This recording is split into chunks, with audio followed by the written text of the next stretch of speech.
Glory to God alone. Segala pujian hanyalah bagi-Mu Tuhan. Kami bersyukur atas penyertaan-Mu Tuhan. Sepanjang retreat ini ada banyak janji, komitmen, doa, air mata, tekad yang kami naikkan kepada Tuhan. Dan kami tiba sampai di penghujung retreat koordinator 23 ini Tuhan. Biarlah semangat mengabarkan Injil tidak hanya berhenti ketika kami ada di retreat ini, tapi sepanjang hidup kami setia sampai akhir, dimampukan oleh Tuhan. Tolong kami Tuhan menjadi anak-anak-Mu yang setia. Bukan karena kami yang sanggup setia dengan diri kami sendiri, tapi kami punya Allah yang setia, Allah yang menyanggupkan kami untuk bertahan setia sampai pada akhirnya. Kembali ketika kami mendengar firman, tolong kami Tuhan, ya Roh Kudus Sang Engkau yang sanggup memberikan pengertian. Karena itu bekerja dan kuasailah setiap kami di ruangan ini. Hamba-Mu yang menyampaikan dan setiap kami yang mendengarkan, bekerjalah ya Tuhan di dalam kami. Dalam nama Yesus kami berdoa dan bersyukur. Amin. Silakan duduk.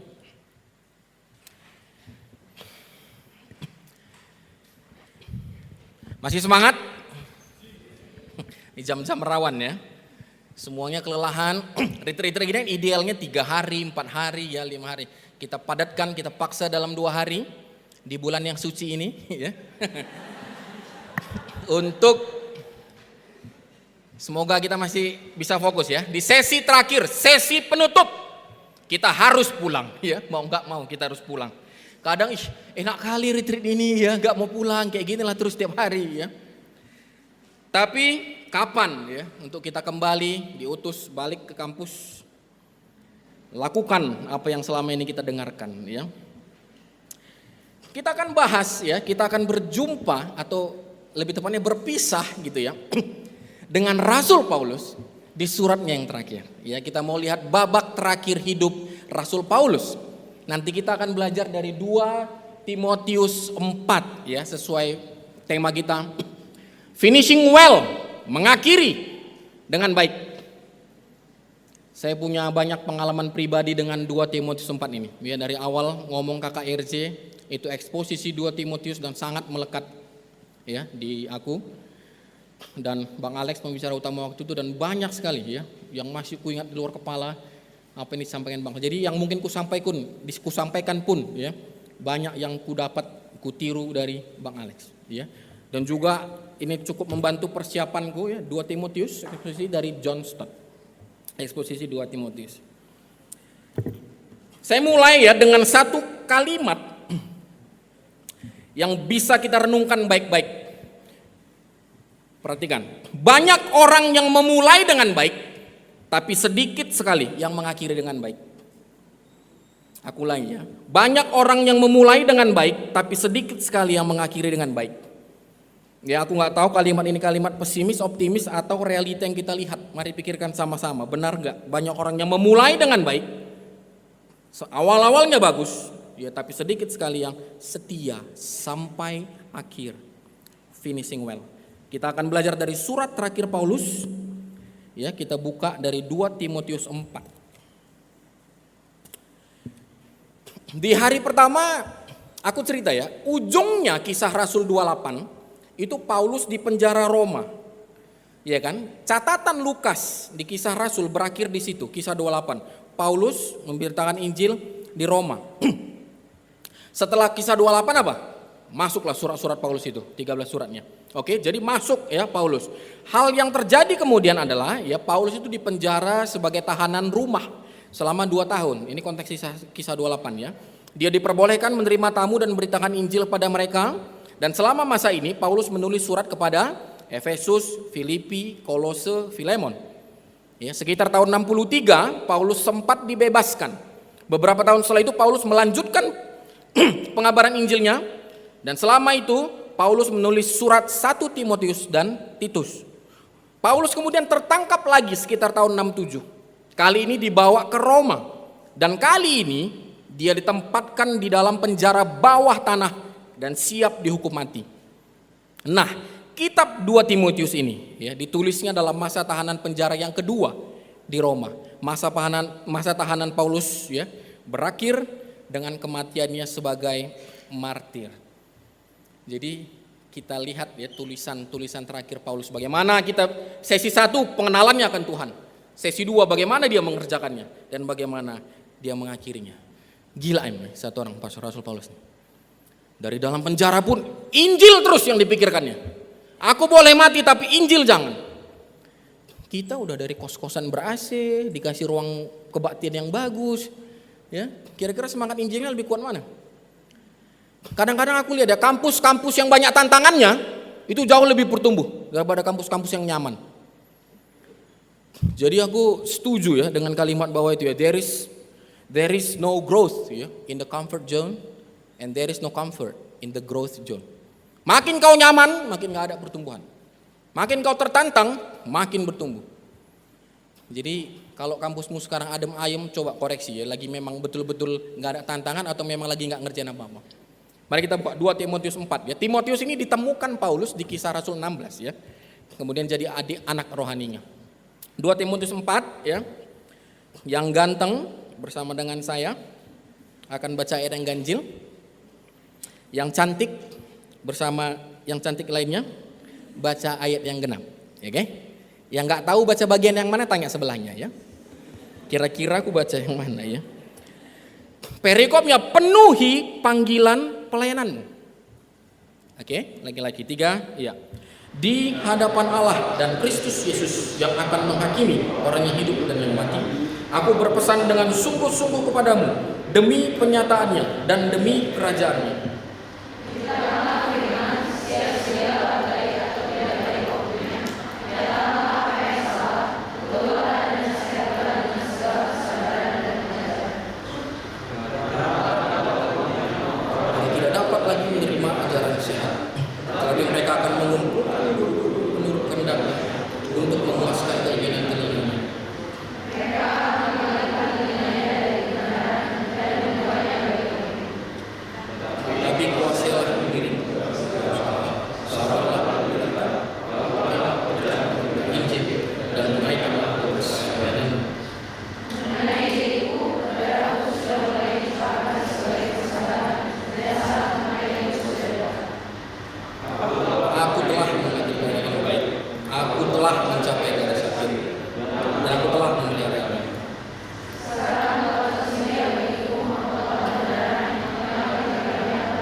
Ya, 2 Timotius 4 ya 1 sampai 8. Penuhilah panggilan pelayananmu. Dari 8 ayat ini sebenarnya cuman ada satu perintah. Beritakanlah firman. Kalau kita lihat di ayat 2 maupun ayat 5 itu paling tidak ya kalau kita lihat kata perintahkan belakangnya lah ya. Itu ada 9 ya. Lihat ayat 2 itu ya. Beritakanlah, siap sedialah, nyatakanlah, tegurlah, nasihatilah. Oke, ayat 5. Kuasailah, sabarlah, lakukanlah, tunaikanlah. Ya, tapi pada struktur aslinya ini hanya ada satu perintah. Beritakanlah firman. Dan semua yang tadi itu dalam rangka memberitakan firman.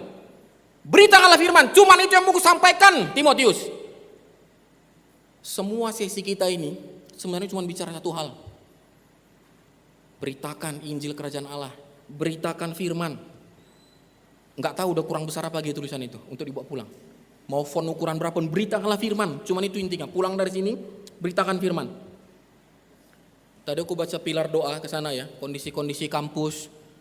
Ya, mirip-mirip juga ya. Ada yang enggak komitmen, ada yang sepi, ada yang susahnya pengurus begini. Bagaimana misalnya itu? Beritakanlah firman. Paulus sang rasul tua di ujung hidupnya berada di dalam penjara yang gelap dan dingin ya, tapi tidak berhenti untuk terus memikirkan Injil. Kita apa yang kita pikirkan kalau di akhir hidup kita? Kalau udah tahu kita mau mati ya, apa sih gambaran tua di kita kalau udah mau mati? Udah jadi opung-opung gitu ya, opa-oma duduk di kursi goyang menikmati investasi hidup atau apa? Tapi gambaran tua Paulus ya berada di penjara yang gelap dan dingin, tapi sedikit pun tidak ada kalimat penyesalan. Kitanya boleh pergi, tapi Injil tidak, ya. Kita akan meninggalkan kampus, oke? Bahkan akan meninggalkan dunia ini. Legacy apa yang kita tinggalkan? Setelah kita nggak ada, apa yang diingat orang tentang kita? Di sini pernah ada koordinator PMK yang, ya. Atau aku dulu pernah loh koordinator PMK. Kok nggak ada orang yang ingat bang? Aja. Nggak ada yang sisa-sisa legacy yang kita tinggalkan gitu ya. Apakah ada Injil yang terus menerus hidup menggelora ya dalam hati kita sampai akhir hidup kita?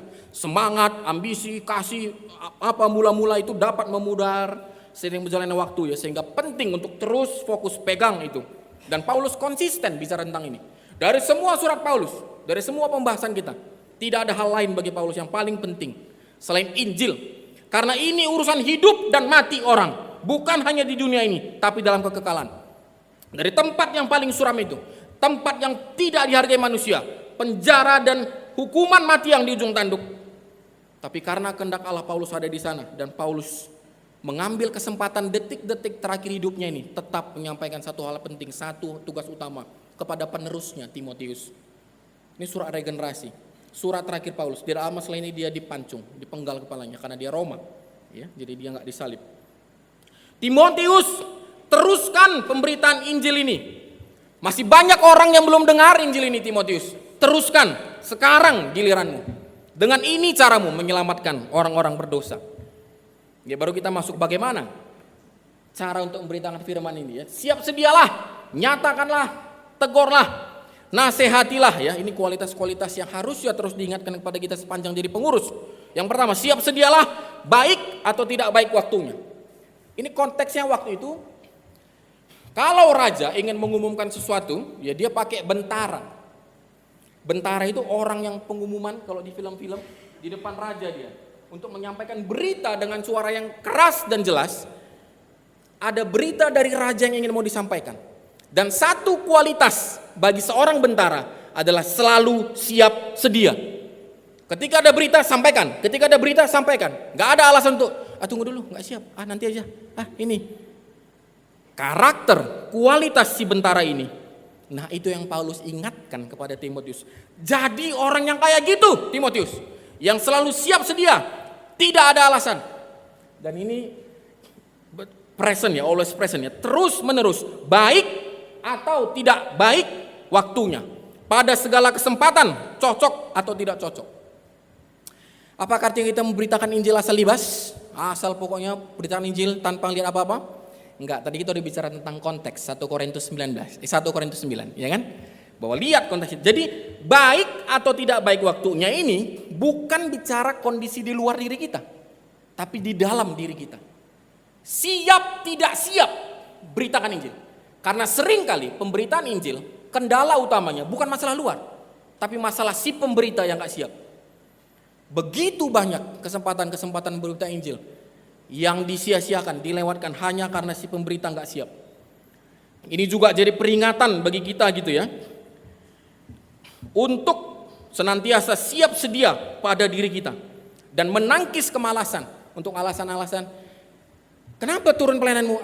Lagi gak mood, lagi ada masalah, lagi putus pacar, lagi apa, lagi susah keuangan, lagi apa.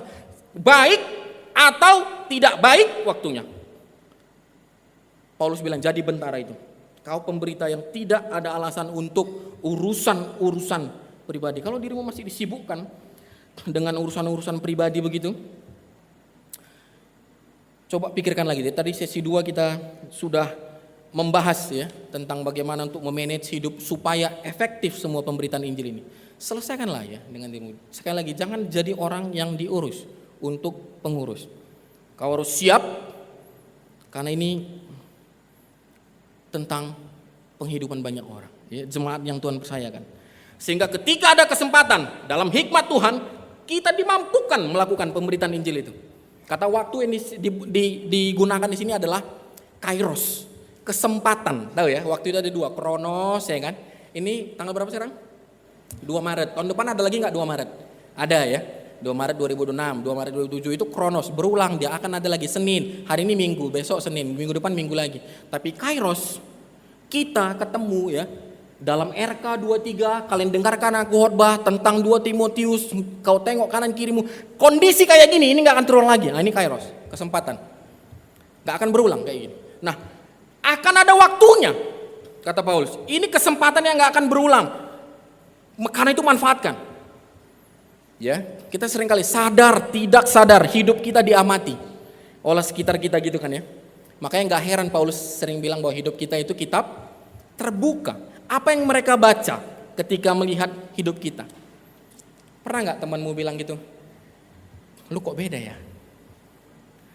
Kau bagus ya hidupmu ya. Terus apa kau balas? Harusnya apa? Karena Tuhan Yesus yang... Nah gitu harusnya penginjilan kayaknya. Ya kan? Jadi kalau ada orang yang bilang samamu gitu, kau kok beda ya? Belajarmu bagus, pelayanmu bagus, terus itu apa? Ya, makasih ya. Enggak keluar ya. Ya. Siap sedia baik atau tidak baik waktunya. Ya, jadi beritakan Injil itu tanpa malu. Timotius kan pemuda ya, malu. Padahal bukan muda-muda kali konteks waktu itu, cuman gembala waktu itu lebih tua lagi. Jadi dia minder gitu ya. Kadang kita juga sering malu gitu kan, entah karena kemudaan, entah karena pengalaman, entah karena bahkan kita tuh malu kalau kelihatan terlalu Kristen, ya gak sih? Hah? Di kelas gitu, mau presentasi gitu ya, orang dengan cirinya, kita mau nyebut nama Kristus aja agak ragu-ragu ya kan? Jangan, gak usah orang tahu kita Kristen ya kan? Mau doa di luar ya kan? Bahkan kita malu kelihatan terlalu Kristen itu. Suatu peringatan bagi Timotius, kata siap sedialah, orang lihat. Kan ada kalimat your life speaks louder than your words gitu ya. Itu ada benarnya. Hidupmu bicara keras daripada apa yang kau katakan. Walaupun ya kaum Injili biasa tetap dia verbal penting, tantang terima Kristus enggak, tantang terima Kristus enggak. Tapi hidup perlu enggak? Oh, perlu kali. Jadi jangan pikir penginjilan itu ketika KKR nggak bagi traktat tantang orang. Yang lain bukan penginjilan. Aku diingatkan ini tentang teori makan tahu. Pernah dengar teori makan tahu? Belum kan? Karena belum kuceritakan. Nah, teori makan tahu. Kalau kau makan tahu, makan 1, kenyang. Belum. Makan 2, kenyang. Belum. Makan 3, kenyang. Belum. Makan 4, kenyang. Belum. Makan 5, kenyang. Kenyang. Pertanyaannya, tahu mana yang bikin kenyang? Ya kan? Kita nggak bisa bilang tahu ke 1 atau 5. Begitu orang lain lihat hidupmu di kampus, di kosan, di kelas, di gereja, di mana. Mereka lihat hidupmu, anak ini beda. Anak ini beda. Tuhan hidup di dalamnya. Anak ini beda. Dia mungkin berpikir belum ada nih. Tapi begitu suatu saat mungkin dia ikut KKR. Mungkin suatu saat dia ketemu orang yang menantang dia. Kita nggak tahu. Sadar tidak sadar hidup kita dilihati orang, menjadi kesaksian bagi orang dan apa yang mereka baca di hidup kita. Jangan-jangan juga mereka orang yang belum percaya. Dan itu bisa menjadi pintu masuk sebenarnya. Injil masuk bagi mereka. Karena itu Timotius baik atau tidak baik waktunya? Siap sedialah. Kadang kalau melayani gak ada hasilnya kita juga demotivasikan ya. Aduh udah gini pun gak ada hasilnya ya. Tapi Paulus bilang tetap jaga dirimu. Siap sedia. Orang lain lihat. Di bagian lain 2 Petrus 3 berkata, kalau kau tahu begitu betapa nanti hari penghakiman begitu, betapa suci dan salehnya kamu harus hidup. Ya. Apalagi kita pengurus, hidup kita kan disaksikan. Kayak tadi masalah manajemen waktu itu ya. Kau kalau mau mengajak orang militansi, kan kau tunjukkan bahwa aku juga berjuang untuk melakukan ini. Kami bukan orang-orang nganggur, nggak ada kerjaan, kami jadi pengurus PMK. Daripada nggak ada di kosan, ngapain juga aku di sini, ke pengurus PMK lah. Tapi ku kerjakan semua, kami bukan orang-orang nggak ada kerjaan. Gitu ya, saksikan itu. Sungguh-sungguh bahwa kita punya daya juang. Yang kedua, nyatakanlah apa yang salah. Tegurlah, nasihatilah ya. Ini semuanya 3 kata ini muncul di ayat 2. Nyatakanlah, tegurlah, nasihatilah ya. Suatu literatur mengatakan firman Tuhan itu mencakup wilayah spiritual, intelektual, emosional dan juga moral. Jadi seluruh hidup manusia itu bisa diubah lewat firman. Karena itu nyatakan tegur, nasihati. Ya, ini ayat sebelahnya kan ini, 2 Timotius 3 ayat 16. Ya, coba kita baca sama tentang firman Tuhan itu ya. 2 Timotius 3 ayat 16, ayat di atasnya dikit. Dapat? Kita baca sama-sama. 3 ayat. Segala tulisan yang dilakukan Allah memang bermanfaat untuk mengajar, untuk menyatakan kesalahan, untuk memperbaiki kelakuan, untuk mendidik orang dalam kebenaran. Ya, segala tulisan yang diilhamkan Allah, spiritual, mengajar, intelektual, menyatakan kesalahan, perbaiki kelakuan, mendidik, ya, masalah emosional, moral, karakter, etika, semua di situ. Karena itu kalau kau ingin mengubah orang jadi bagus, menghasilkan pertemuan di kampus, mempertobatkan orang, fokusnya cuma satu, beritakan firman. Karena itu yang bisa mengubah semua aspek kehidupan orang. Dia lanjut begini, bilang ya, mungkin ada orang yang disiksa oleh kebimbangan dan butuh diyakinkan dengan alasan-alasan, maka nyatakanlah apa yang salah. Kan ada orang gitu ya, ada orang sukanya debat Alkitab gitu ya, macam si paling rajin baca Alkitab gitu. Tapi firman Tuhan sampaikan untuk menjawab keraguan-raguannya. Ada orang lain yang mungkin dalam kondisi tenggelam dalam dosa dan perlu ditegur, maka tegurlah apa yang salah. Perbaiki moralnya gitu ya. Dan rendah hatilah untuk menerima teguran. Ya tadi aku di sesi 2 udah nyinggung tentang berani menegur ini. Bahwa ketujuan Injil itu lebih penting daripada relasi. Ya, jadi yang menegur pun berani, yang menerima teguran pun rendah hati. Enak kan ya? Dibilang berhenti kalian melayani asal-asalan. Itu jangan dicemberutin, dimarahin. Itu kan tanda sayang, ya. Negur itu tanda dekat. Berarti ada yang perlu diperbaiki biar pelayanan lebih bagus lagi. Ya, yang negur pun juga harus berani, ya. Sekarang zaman teknologi ini udah banyak kali teguran itu digantikan dengan WA ya, dengan apa, padahal bisa ngomong langsung. Udah aku tegur dia bang. Oh bagus. Apa kau bilang? Selamat pagi. Nah itu bukan negur ya, itu nyapa ya. Selamat pagi ya. Tegurlah, nasihati ya. Tegur nasihati apa yang salah supaya dia tahu itu salah. Supaya dia tahu itu salah. Woi, gitu ya. Kau kan pengurus, kau tengoklah gaya pacaranmu, nggak bagus gitu tengok jemaat, ya kan? Nggak tahu anak-anak muda sekarang gaya pacaran udah macam apa? Hah?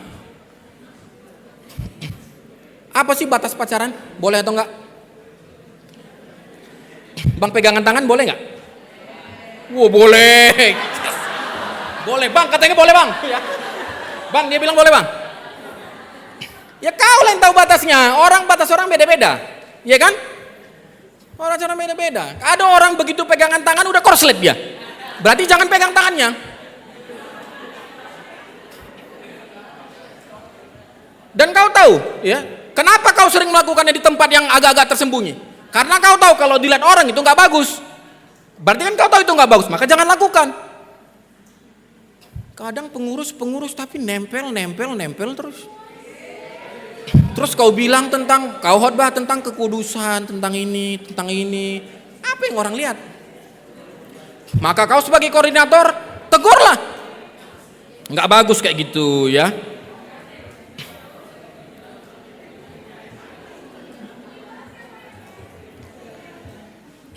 Nyatakan apa yang salah, nasihatilah. Ya, firman Allah mengatasi semua pergumulan kita. Karena itu pemberita harus siap sedia baik atau tidak baik waktunya. Jadi teladan. Bagaimana bisa ngajar? Bagaimana bisa menasehati tanpa teladan? Ya kan? Kau jangan kayak gitu ya. Kasihnya kaca yang besar. Nah, lihat mukamu sendiri kau juga gitu ya. Gimana mau menasehati tanpa jadi teladan? Gimana mau ngajar? Nggak tahu doktrin, nggak tahu pengajaran. Firmanmu pun cukup. Kau kan hanya bisa membagi apa yang kau punya. Kau suruh orang rajin baca Alkitab, kau pun nggak pernah baca Alkitab. Jadi mulai dulu dari dirimu sendiri, ya baru lakukan. Nah menarik ada kata dengan segala kesabaran dan pengajaran. Kenapa butuh sabar? Karena orang berdosa itu Bogor,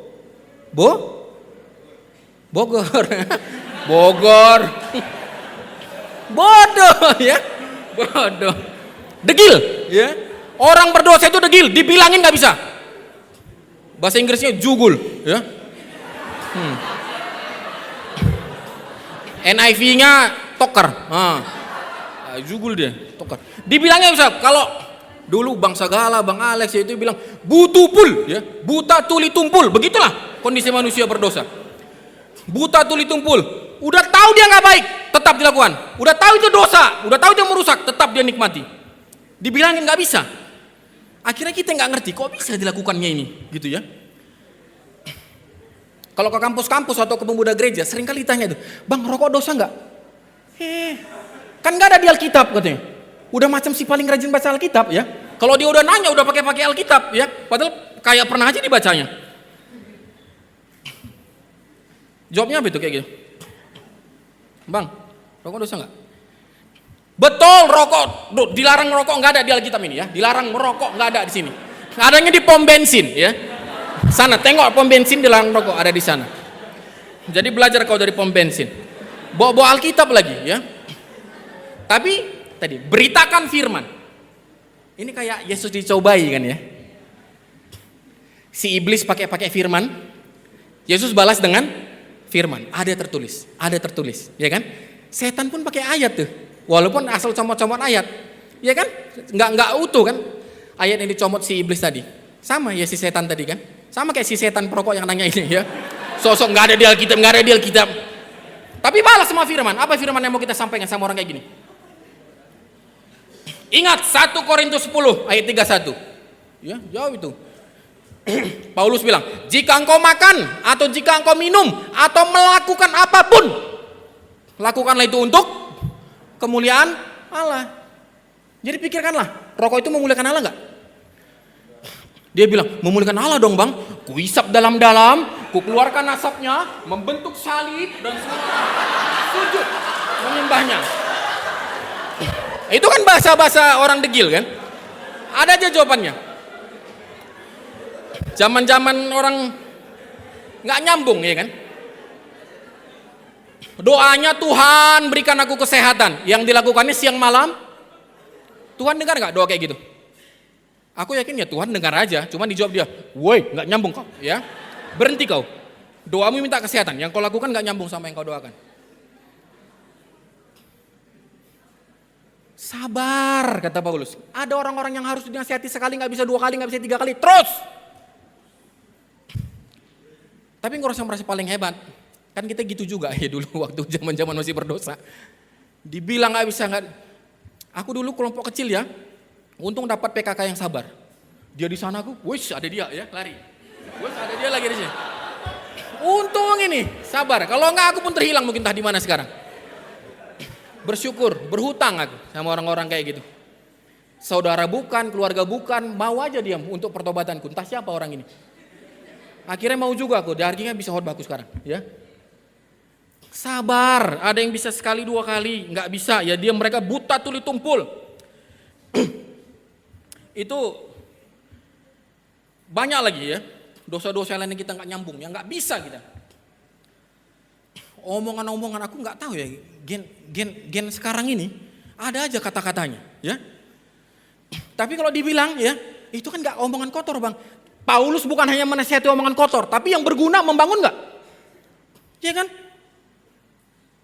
Dia bilang, njir. Apa artinya njir coba? Aku juga pengamat bahasa ya. Njir itu kan dari kata anjing, ya kan? Anjing. Kalau di Bandung pakai y deh, anjing. Nah, anjing. Aku lama di Karawang, Subang, di Jawa Barat aku lama. Dan segala perubahan etimologisnya ini, ya. Anjay, njir, bejir, apa? Kenapa kau sebutkan itu? Penting nggak buatmu? Ya kenapa? Apa salahnya? Udah dibilangin. Penting nggak? Bagus nggak gitu? Kesaksian dari mulutmu. Orang lihat apa gitu? Orang lihat apa di kita yang kita pikir masalah sepele, tapi masalah kesaksian. Tuhan tolong aku hidup kudus. Nonton porno terus nggak berhenti. Bertobat kalian. Untuk itu. Ya, hati-hati jangan mempermainkan Tuhan. Kekristenan sibuk dengan simbol-simbol ya. Pelayanan jalan terus, dosa jalan terus. Ibadah jalan terus, dosa jalan terus. Tidak mungkin ada berita Injil Kerajaan Allah bisa tersebar tanpa berita pertobatan dan dimulai oleh dari si pemberita. Percuma kau aktif sana sini tanpa pertobatan. Makanya kau bedakan aktivis dengan pelayan. Kau bisa sibuk sana sini tapi tanpa ada perubahan hidupmu, sibuk ya. Sekarang pengurus pegangan Alkitabnya NIV. Punya NIV kau? Iyalah bang, TB kan untuk jemaat, ya. Pengurus kan NIV. Suatu saat pinjam Alkitab dulu, lupa versi yang mana bang? Wih, ya. Gila sekarang ya. Tapi dosa jalan terus. Kelihatannya baik, kelihatan banyak firman ya, tapi orang lain bisa kau tipu, Tuhan tidak.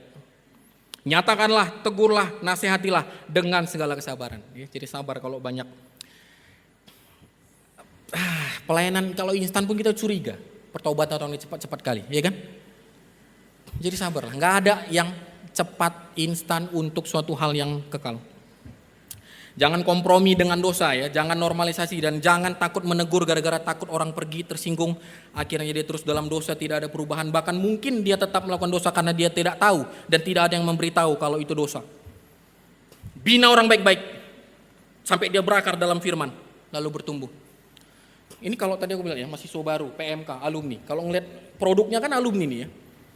Sedih gak sih kalau kalian dengar-dengar gitu? Ih, abang ini udah hilang ya, dulu rajin kali. Abang ini udah berubah ya, dulu anak persekutuan. Sekarang kayak gak ada Kristen-Kristennya lagi. Ya? Udah hilang, gak ada kesaksian hidupnya lagi. Jangan-jangan dulu dia waktu mahasiswa gak hidup dalam dosa, bukan karena dia ngerti itu dosa. Ya? Atau karena dia memang hidup dalam firman. Tapi karena gak ada kesempatan aja dia berbuat dosa. Karena nggak sanggup aja dia berbuat dosa. Momen perempuan, ya gimana makan aja susah, boro-boro sama perempuan. Kau kenapa nggak merokok? Ya masa merokok? Ke anak PMK mana merokok? Jadi karena kultur aja.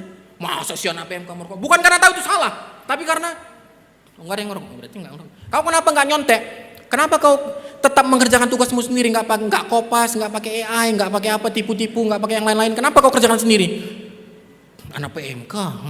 Jadi begitu gak di PMK, begitu kau punya uang, begitu kau punya kesempatan,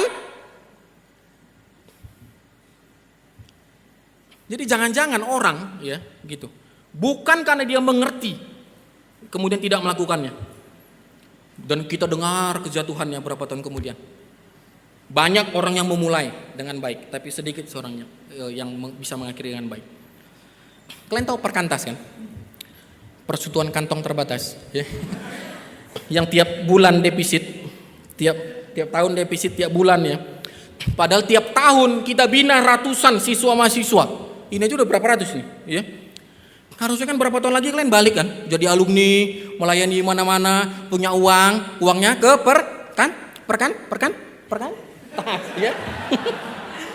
Balik kan ya harusnya ya. Ini pesan DPC nih ya. Kan harusnya kalian.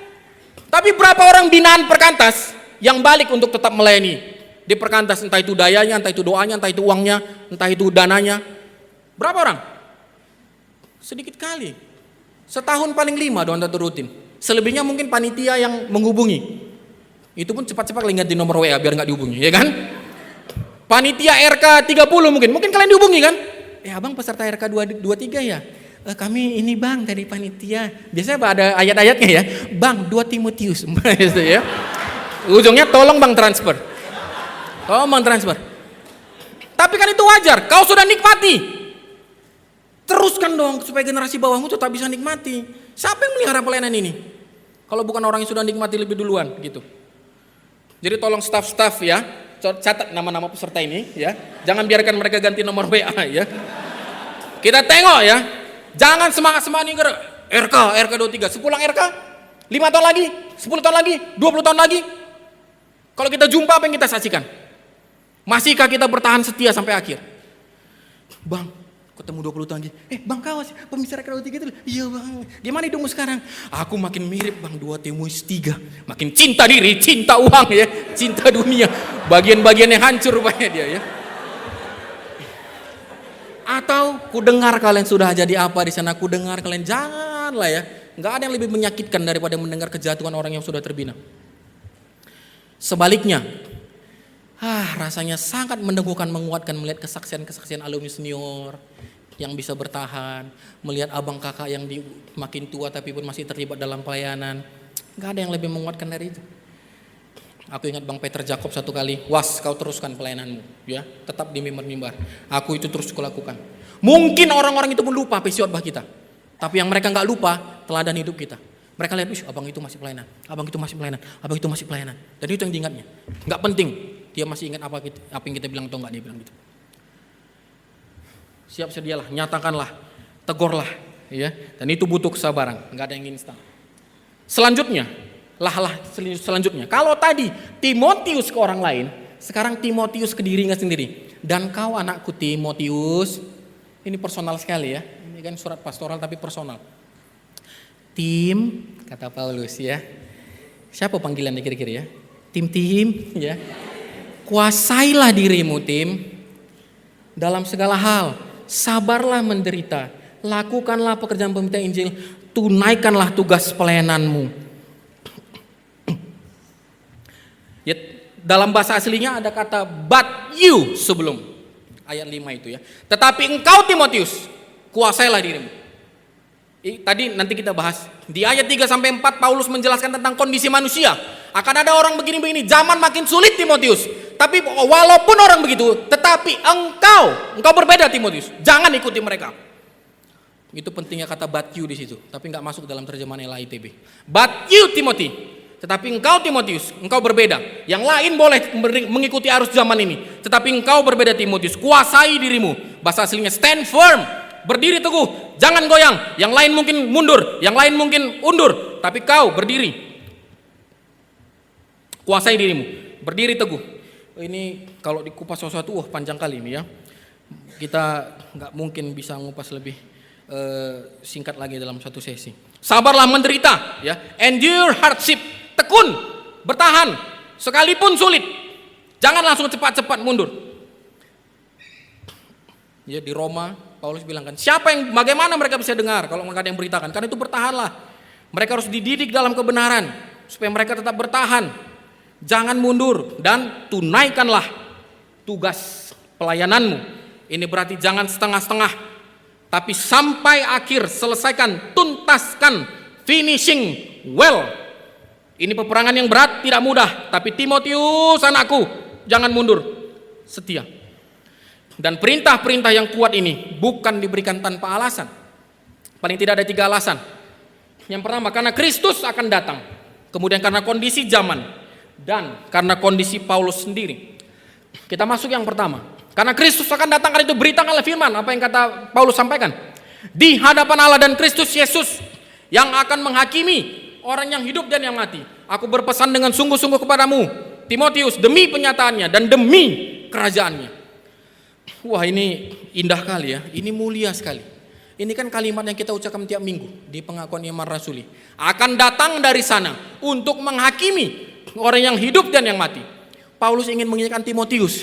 Ya, kalau tadi Paulus langsung masuk, tunaikanlah Timotius, beritakan firman. Ini kurang kuat, dia harus dimulai dengan suatu kesadaran. Timotius, kenapa kau kusuruh memberitakan firman? Karena pemberitaan firman bukan semata-mata alasan organisasi. Kita punya PMK, masa sih nggak ada program penginjilan gitu ya. Pemberitaan Injil dalam perspektif ilahi adalah karena Allah yang mempercayakan Injil itu adalah Allah yang akan mengevaluasi apa yang kita lakukan dengan Injil yang telah dipercayakan kepada kita itu. Sehingga kita tahu bahwa penilaian akhir pada seorang pelayan bukanlah penilaian organisasi atau kepengurusan, tapi penilaian ilahi. Di hadapan Allah kita melakukannya.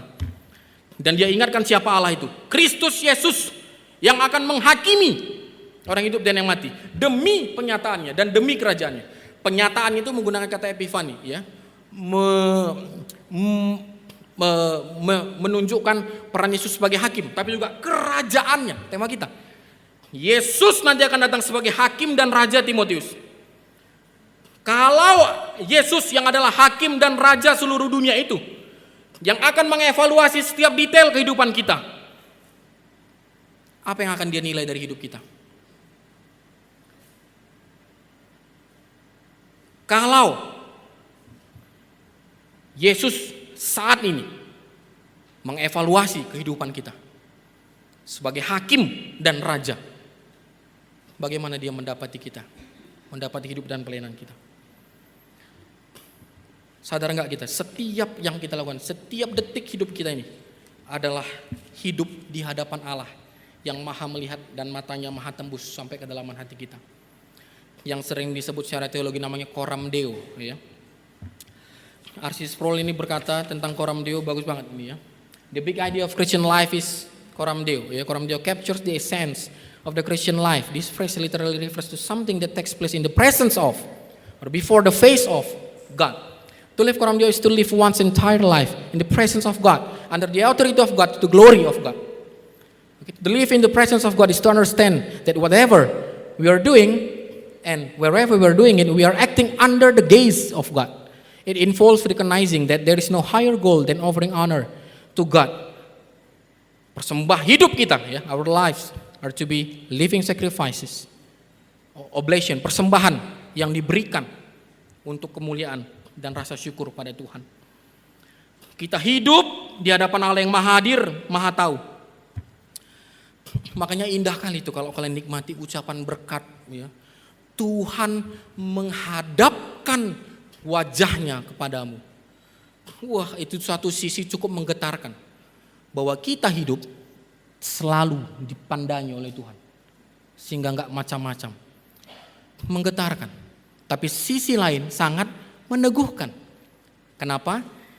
Kita tidak pernah luput dari penjagaannya Tuhan. Wah, itu indah sekali itu, ya. Yang kedua, karena kondisi zaman. Paulus bilang kondisi zaman makin sulit. Akan ada orang yang bahasa aslinya kupingnya gatal gitu ya. Hanya pengen dengar yang dia suka, yang enak, yang ringan, yang gampang. Dia akan memalingkan telinganya. Ini menutup, membuka ya. Dan membukanya bagi dongeng. Karena kondisi zaman makin sulit, maka jangan lengah. Kasih ajaran dan firman yang benar. Jaga ajaran di kampus kita ya. Aku juga nggak tahu generasi sekarang ini Gen Z atau apalah ya, banyak kali namanya sekarang. Generasi TikTok ya, generasi nunduk, generasi mager, generasi stroberi atau apalah itu ya, yang sudah melek teknologi. Dan mau nggak mau ya, teknologi ini berpengaruh kan ya pada kerohanian dan iman seseorang. Teknologi ini serba cepat. Anak-anak sekarang nggak mau lama-lama. Lapar pesan kenyang. Mau belanja pesan sampai.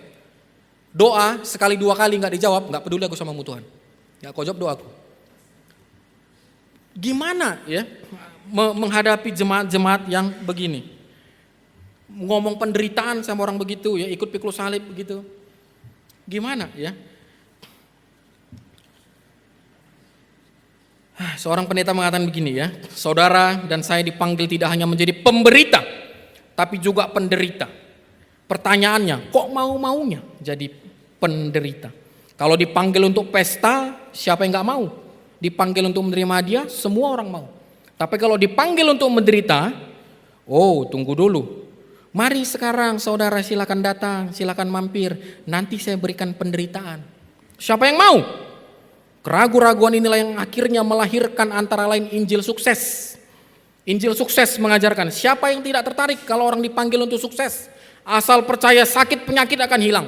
Persoalan akan lenyap. Masa depan terang benderang. Berkat berlipat-lipat ganda. Siapa yang gak mau? Di sini memang Injil dibuat menarik, tapi sekaligus menyesatkan. Salib yang kasar dan mengerikan disepuh menjadi emas. Dibuat menjadi manis, tapi sekaligus palsu.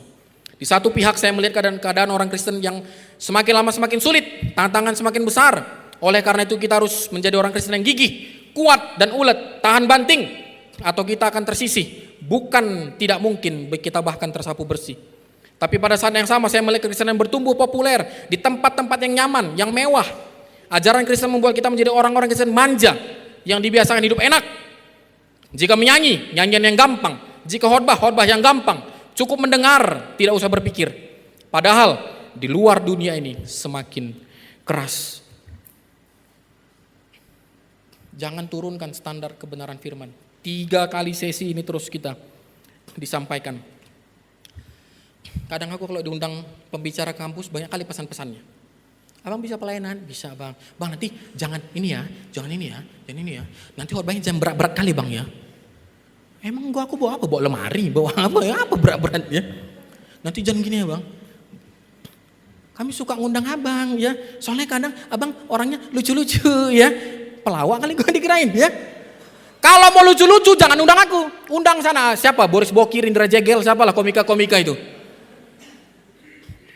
Dan tadi kita sibuk mikirkan bungkus, gimmick atau kenapa biar suka bang, biar rame bang, biar ini. Aduh ya. Apa yang mau kita perjuangkan? Kondisi zaman makin sulit tapi kita malah sebaliknya meringankan. Ya, memang ya. Yesus tidak pernah menjanjikan hidup yang sukses dalam arti enak gampang, segala sesuatu pasti beres tanpa masalah. Injil sukses mengatakan kita ini kan anak raja. Jadi pantas dong kalau kita hidup mewah dan hidup senang. Betul anak raja, bahkan anak raja di atas segala raja. Tapi jangan lupa, raja di atas segala raja ini telah mengosongkan diri menjadi hamba segala hamba. Dia kaya, tapi dia rela menjadi miskin untuk kita menjadi kaya. Dia rela mati supaya kita hidup. Dan jangan lupa, raja di atas segala raja itu adalah dia yang pernah berkata, setiap orang yang mau mengikut aku harus menyangkal dirinya, memikul salibnya, dan mengikut aku. Dan itu yang Yesus teladankan sendiri di kayu salib. Disalibkanlah dia dan dituliskan INRI, inilah rajamu tadi yang disalib itu dengan mahkota durinya.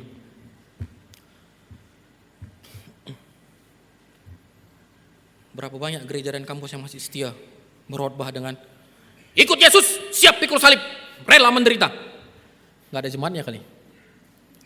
Tapi setialah kata Paulus, sampaikan itu kebenaran. Tapi bukan berarti kita cari-cari penderitaan ya, cari masalah gitu.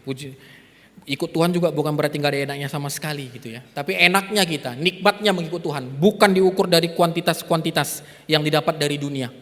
Ya kalau Tuhan izinkan saat ini kita belum menderita, puji Tuhan. Ya walaupun perlu dievaluasi juga, kita hidup nyaman gini karena sedang dalam pemeliharaan Tuhan atau karena sedang lari dari panggilan tidak mengerjakan apa-apa.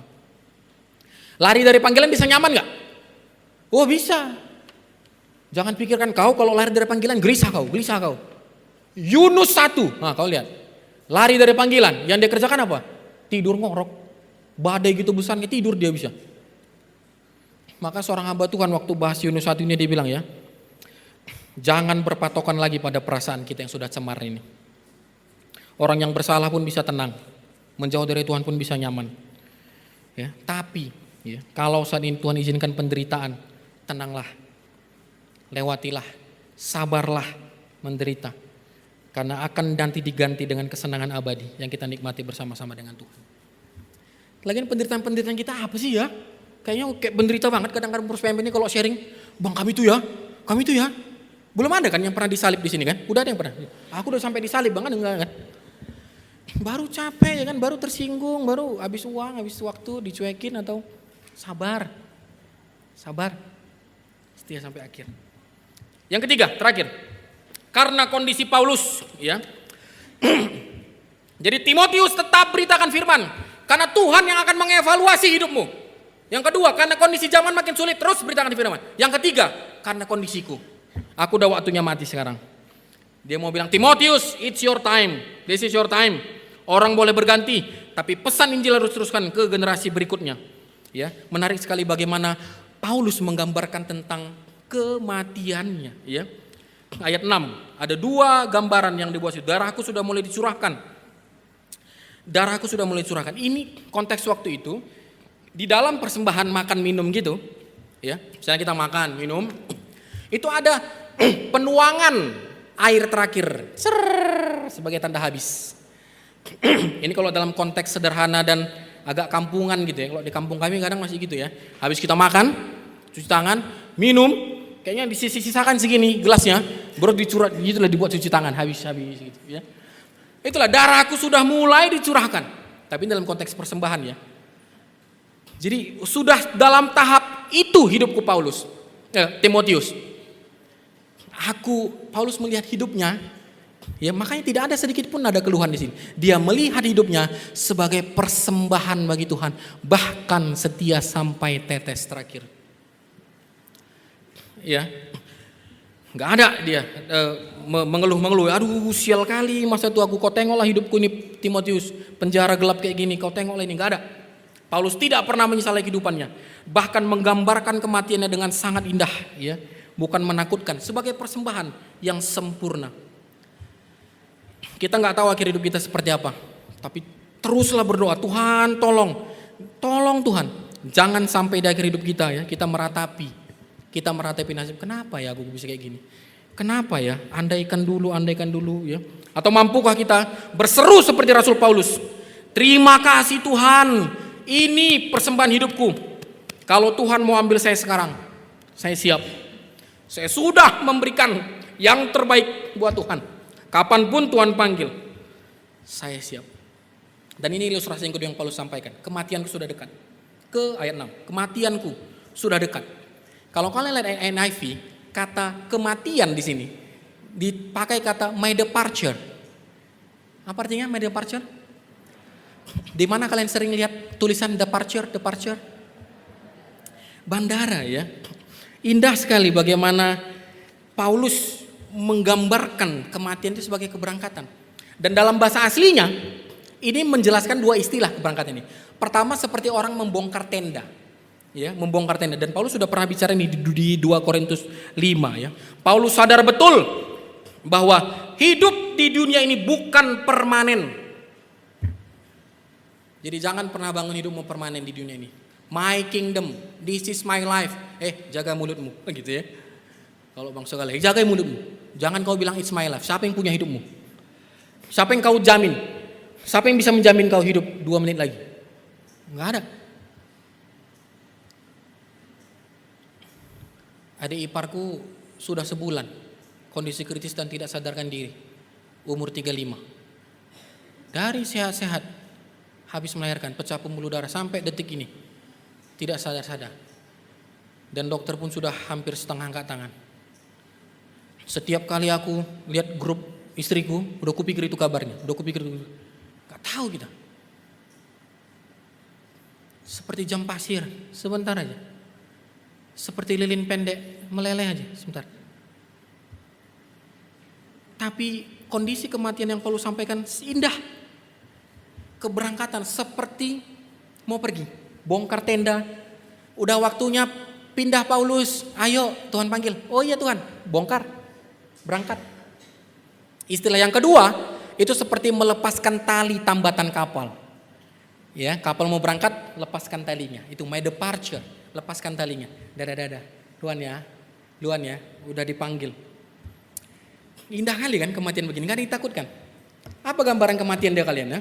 Ada setan gitu, bujua besar, pegang alat kebersihan ya, manggil-manggil, narik-narik gitu ya. Film sekarang setan semua isinya. Sampai kita bingung mengkhotbahkan kepada jemaat bagaimana kematian itu indah dan tidak perlu ditakuti. Ini gambaran kematian yang indah. Tuhan panggil, ayo, dadah ya. Saya bongkar tenda, saya lepaskan tambatan kapal untuk berlayar ke pelabuhan abadi dan kembali ke pelukan Sang Pencipta. Iya kan? Itulah akhirnya kita ketemu muka dengan Tuhan. Mau ketemu Tuhan kan? Ada yang mau ketemu Tuhan? Kalian nggak mau ketemu Tuhan? Hah? Oh, ada yang mau duluan? Oh, yang mau duluan? Silakan, puji Tuhan ya. Lagi, tangan langsung diturunkan. Puji Tuhan lagi. Ya. Jadi jangan ukur berapa lama kita hidup, ya. Tapi yang penting bersama siapa kita hidup. 70 tahun pun hidupmu, kalau nggak ada Yesus di dalam hidupmu, malah nyusahin orang, apa gunanya? Tapi singkat pun hidupmu, kalau jadi berkat bagi banyak orang, kau setia sampai akhir, pikirkan itu. Ya. Makanya Paulus pernah bilang di Filipi 1:21 kan, bagiku hidup adalah dan mati adalah. Nah, coba bilang ke sebelah kirimu ya, pukul pundaknya, hidup, lakukan ya. Hidup adalah Kristus dan mati adalah keuntungan ya. Balas lagi, udah tahu ya.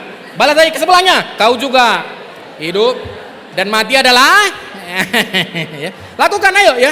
Yang siap-siap mati aja ya. Kalau nggak siap nggak usah. Yang siap-siap mati aja ya. Coba.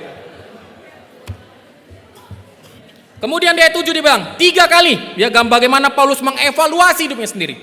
Iya, 3 kali kata aku telah aku telah. Artinya dia bilang, I did it. Aku bukan cuma ngomong, ku selesaikan itu. Aku telah mengakhiri pertanyaan yang baik. Aku telah mencapai garis akhir. Dan aku telah memelihara iman. Ya. Stop nostalgia rohani. Ketemu kita berapa tahun lagi terus kita bilang, aku dulu bang. Terus setia sampai akhir. Ya. Dan kejatuhan para pengurus ini, para pelayan ini, itu daya ininya lebih ini loh ya, lebih besar loh. Ya kan? Kau cobalah kalau orang-orang yang tak pernah datang di PM kamu, tak pernah kelihatan, bahkan nggak kenal pun kau itu jemaatmu gitu ya. Terus dia berbuat dosa, nggak ada yang peduli. Tapi coba kalau koordinator POUI, contohnya ya, kedapatan berjinah di mana ya kan? Langsung hancurlah kau semua gitu. Lihat daya ledaknya ya, daya rusaknya itu. Termasuk aku, ya para staf, para pengkhotbah ini. Kalian bayangkan suatu saat kalian dengar akan kejatuhanku, apa enggak hancur kesaksian semua? Dan ini serangan iblis nih paling utama. Yang langsung diserangnya kalian adalah supaya hancur kalian enggak setia sampai akhir, para pengurus, para koordinator, hamba Tuhan. Karena kalau orang di luar Kristen, ya, yang enggak pernah ikut Tuhan itu, orang-orang yang tak pernah ikut persekutuan itu, kata setan, itu mah enggak usah digoda pun jatuh sendiri itu, ya. Aku lihat baru postingan di medsos ya, korupsi Pertamina itu ternyata 900 T gitu ya. Terus ada yang ternyata bukan 100 ya, 5 tahun itu 900 T ternyata. Gila kan itu. Makanya ada yang komen di bawah, iblis berkata, ampun om katanya ya. Lebih iblis dari iblis orang kayak gitu ya. Sampai iblis bilang, ampun om, kalah om katanya. Dan terakhir Paulus bilang, ya, dia pakai lagi kan istilah pelari, istilah mahkota, istilah garis finish, ya, garis akhir. Aku sudah sampai di garis akhir, Timotius. Aku telah memelihara iman. Aku bayangkan Paulus ya, sedang lari gitu, rasul tua ini, ini lari, terus sampai ke pita, tas gitu ya, baru dada sudah Timotius.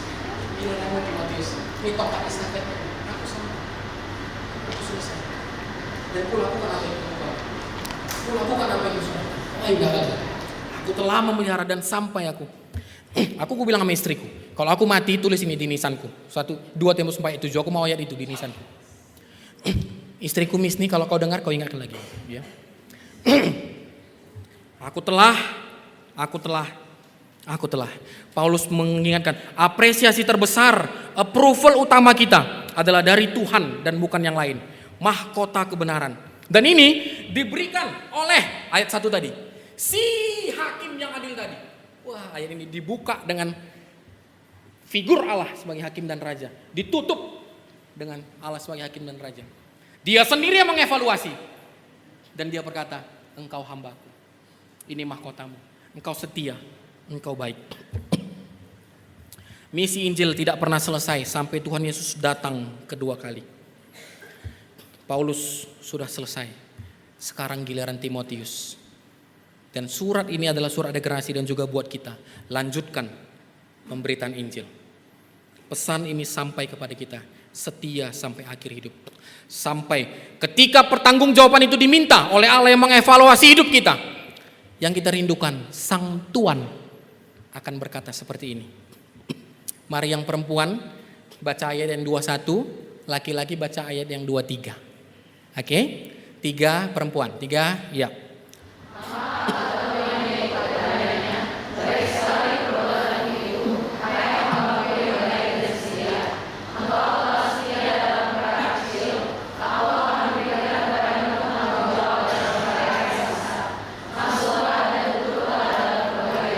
Yang laki-laki. Maka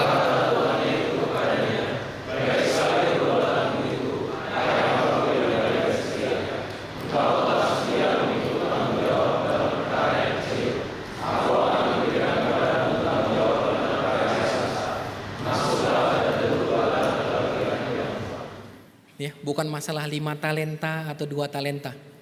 Selama kau setia, pujiannya sama. Tetaplah setia sampai pujian itu datang. Baik sekali perbuatanmu itu. masuk bersama-sama dalam keabadian dengan Tuhan yang punya pelayanan ini. Finishing well.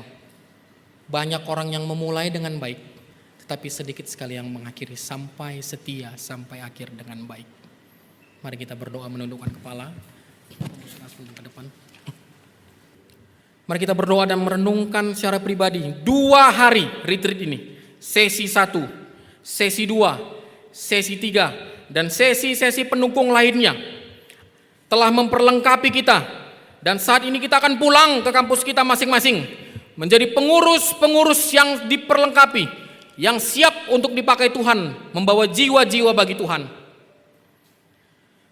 Mari mendoakan secara pribadi untuk hal-hal yang kau dapatkan, yang kau rasakan bahwa Tuhan berbicara secara jelas denganmu selama 2 hari retreat ini. Adakah hal yang sangat menguatkanmu? Pegang itu kuat-kuat. Apakah ada hal yang sangat menegurmu? Pikirkan itu dan berubah akan hidupmu.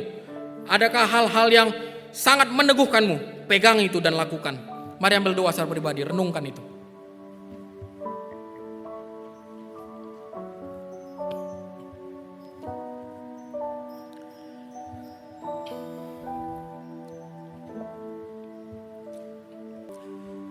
Waktu Tuhan akan mengevaluasi hidup kita.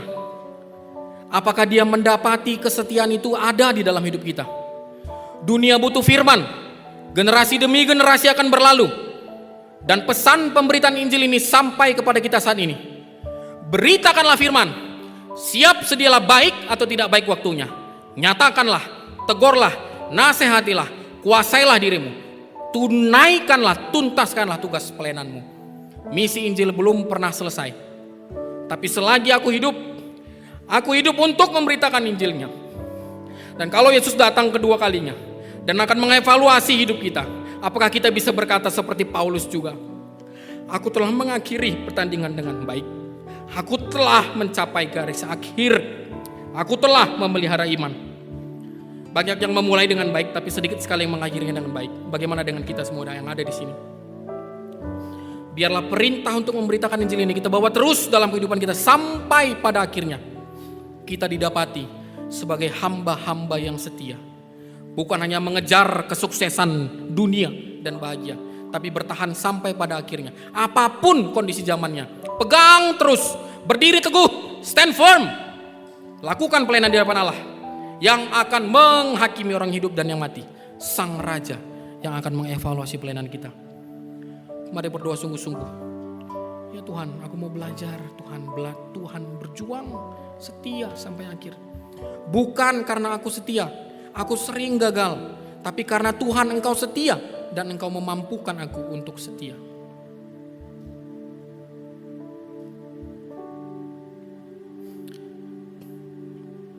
Mari kita nyanyikan pujian selidiki aku, lihat hatiku Tuhan, apakah aku sungguh mengasihimu Yesus. Dengan kondisi tetap sikap berdoa, biarlah hanya kita dan Tuhan. Di sesi penutup ini, sesi pengutusan ini, pegang itu dan biarkan Tuhan mengevaluasi sampai ke dalam hatimu. Selidiki aku ya Tuhan, lihat hatiku, apakah aku sungguh mengasihimu Yesus. Selidiki aku, lihat hatiku.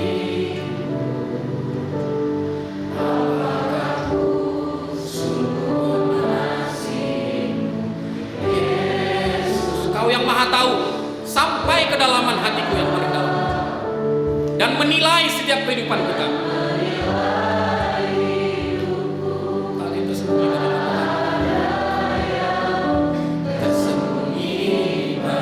Telah kulihat kebaikanmu Tuhan.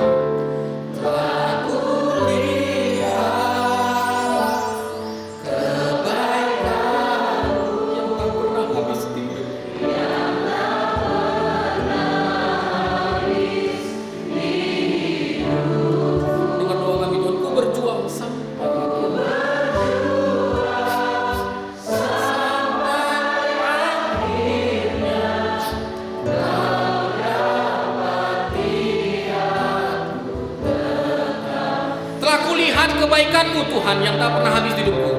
Telah kulihat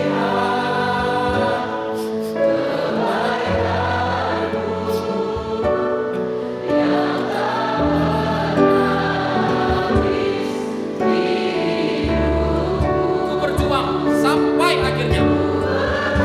dapati kami sebagai hamba-hamba yang setia.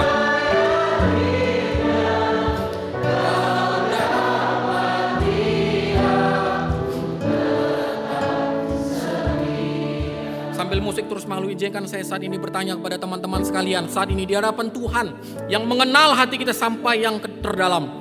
Siapa yang berkata, Tuhan saya mau setia. Saya tidak tahu, saya tidak mudah untuk setia. Dan tantangan-tantangan pelayanan yang saya hadapi seringkali membuat saya mundur. Seringkali saya gagal mengikut Engkau Tuhan. Tapi pada hari ini saya boleh melihat kembali hidup saya di hadapan Tuhan. Tuhan tolong aku Tuhan untuk setia. Bukan hanya setia waktu jadi pengurus PMK, tapi aku mau belajar untuk setia sampai akhir. Seperti Rasul Paulus mencapai garis finish dan memelihara iman. Tuhan, aku tahu ini tidak mudah. Kemampuanku terbatas, pergumulan banyak, mungkin masalah studi, keluarga, kesehatan, keuangan, ataupun masalah-masalah pribadi lainnya. Tapi saya mau belajar Tuhan setia sampai akhir. Bangsa Indonesia juga membutuhkan orang-orang yang berani berjuang sampai akhir, mengikut Tuhan demi membangun bangsa ini lebih baik. Dan mungkin pemimpin-pemimpin masa depan itu ada di kampusku Tuhan. Tolong Tuhan untuk aku belajar setia. Sepanjang RK ini ada banyak komitmen, doa, janji, harapan yang sudah diucapkan. Tuhan tolong, sepulang dari retreat ini ada bayang-bayang kekhawatiran. Bagaimana tantangan ke depan, bagaimana harus mengerjakan pelayanan ini. Tuhan tolong. Tuhan, kiranya pujian kami boleh sungguh menjadi komitmen kami di hadapan Tuhan. Biarlah kiranya ini bukan hanya keluar dari mulut dan bibir kami saja, tapi sungguh dari hati kami yang terdalam. Tuhan, kami mau belajar setia. Kami sadar jalannya tidak mudah, tapi biarlah kiranya kami boleh terus Tuhan mampukan, dikuatkan oleh Tuhan untuk tetap setia. Dan biarlah kiranya ya Tuhan, dengan kesetiaan kami boleh melihat bagaimana Tuhan membangun kerajaan-Mu di setiap PMK-PMK yang ada di Jakarta. Biarlah kiranya kami dalam anugerah pemeliharaan dan pimpinan Allah dimampukan sedemikian rupa untuk setia memberitakan Injil-Mu, setia memberitakan firman-Mu melalui setiap persekutuan yang kami kerjakan, melalui setiap kelompok kecil yang kami juga lakukan, melalui setiap program demi program yang kami kerjakan di PMK kami masing-masing. Biarlah kami dengan setia membangun kerajaan Allah, bukan kerajaan kampus kami sendiri. Biarlah kami dengan setia boleh membangun murid-murid Kristus yang merajakan Tuhan, mengasihi Engkau lebih dari apapun, dan membenci dosa lebih dari apapun. Tolong setiap kami dalam segala kelemahan dan keterbatasan kami ya Tuhan. Tolong kami untuk setia mengerjakan apa yang Tuhan percayakan kepada kami. Dan tolong kami untuk setia hidup bagi Kristus, bukan hanya ketika kami melayani dalam kepengurusan PMK, tapi juga ketika kami lulus menjadi seorang alumni. Tolong kami, ajar kami untuk setia kepada Engkau, setia kepada kebenaran firman-Mu, setia juga memberitakan kebenaran firman-Mu. 3, kalau kami boleh ada di tempat ini 2 hari 1 malam, kami bersyukur untuk teladan dari abang terkasih kami, Bang Awas. Tuhan, kami bersyukur melihat bagaimana perjuangan hidupnya untuk tetap setia melayani Tuhan, setia kepada Tuhan di dalam kehidupannya. Kami mau menyerahkan hamba-Mu ini ke dalam tangan kasih-Mu, baik dalam pekerjaan maupun pelayanan yang Tuhan percayakan. Biarlah kiranya Tuhan juga menolong Bang Kawas untuk dapat tetap setia kepada-Mu ya Tuhan. Sungguh kami mensyukuri anugerah Allah, pesta rohani di tempat ini selama 2 hari 1 malam. Kalau kami boleh menikmati kebenaran firman Tuhan yang begitu kaya, kebenaran firman Tuhan yang boleh menguatkan kami, persekutuan dengan saudara seiman yang kami juga boleh alami di dalam retret koordinator ini. Tuhan, kami bersyukur Dan kami meyakini semua adalah karena anugerah dan pertolongan Tuhan. Karena itu pulang dari retret ini, sungguh kami memohon kiranya Tuhan Engkau menolong kami setia sampai akhir. Setia mengerjakan pelayanan kami sampai akhir. Dan setia kepada Tuhan dalam sepanjang kehidupan kami. Sehingga sebagaimana Paulus boleh berkata, aku telah menyelesaikan pertandingan yang baik. Aku telah mencapai garis akhir. Kiranya ini juga boleh menjadi perkataan yang kami sampaikan ketika Tuhan memanggil kami pulang. Bahwa di tengah dunia ini, di tengah pelayanan yang Tuhan berikan, kami sama seperti Paulus telah mengakhiri pertandingan yang baik. Kami telah mencapai garis akhir dengan setia. Terima kasih Tuhan. Kami menyerahkan setiap doa dan seru kami kepada Allah. Kepada Tuhan yang setia pada pelayanan mahasiswa, kami menyerahkan diri kami. Kiranya Engkau Allah yang memampukan kami setia kepada Tuhan dan firman. Di dalam Kristus kami berdoa, kami bersyukur.